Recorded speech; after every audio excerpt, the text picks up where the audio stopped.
जय शिवराय मित्रांनो. मित्रांनो, बऱ्याच जणांचा हा एक प्रश्न आहे की सुबाबळीचा पाला खाल्ल्यानंतर शेळ्या जुलाब करतात. तर होतं आहे काय मित्रांनो, आपण ज्यावेळेस तुम्ही ज्यांना कोणाला प्रॉब्लेम येतात, काय होतं, आपण वेगळा चारा देत असतो आणि अचानक जर सुबाबळ चालू केली आणि भरपूर प्रमाणात दिलं तर 100% सुबाबळच नाही तर तुम्ही कुठला पण चारा किंवा खुराकामध्ये असं जर केलं तर तुमच्या शेळ्या पिल्लं जुलाब 100% करणार. मी स्वतः गेल्या 4 ते 5 वर्षापासून सुबाबळीचा पाला यूज करतोय आणि भरपूर प्रमाणामध्ये करतोय. तुम्हाला व्हिडिओमध्ये देखील दाखवतोय बघा. आत्ता सकाळी त्यांना सुबाबळीचा पाला बांधलेला आहे. म्हणजे असं थोडं 4 काड्या बांधत नाही आपण, तर भरपूर प्रमाणात एका टायमाची फुल वैरण सुबाबळीची असती. तर कधीही आत्तापर्यंत त्याचा प्रॉब्लेम मला आलेला नाही. कारण मी स्वतः जे करतो तर तेच व्हिडिओमध्ये सांगत असतो. फक्त पुस्तकी ज्ञान पुस्तकामध्ये वाचून सांगत नाही. लहान पिल्लं, त्याच्यानंतर पूर्ण शेळ्या.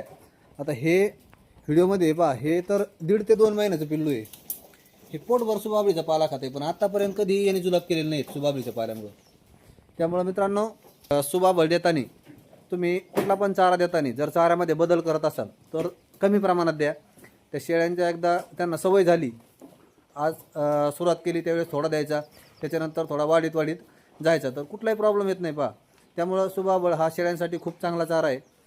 अडचण कधी येते, थंडीमध्ये ज्यावेळेस त्याच्यावर मावा पडतो त्यावेळेस आपल्याला त्याला 1, 2, 3 स्प्रे देणं गरजेचं आहे. मावा पडलेला पाला तुम्ही शेळ्यांना देऊ नका, त्या पाल्याने शेळ्या जुलाब करतात. ह्या अशा रेग्युलर चांगल्या पाल्याने कधीही शेळ्या जुलाब करत नाहीत. फक्त देताना कमी प्रमाणात द्या आणि एकदा सवय लागली की तुम्ही किती पण द्या. 2 टाईम अख्ख्या सुबाबळीच्या पाल्यावर जरी तुम्ही शेळ्या ठेवल्या तरी देखील जुलाब करत नाहीत. हा माझा अनुभव आहे मित्रांनो. धन्यवाद.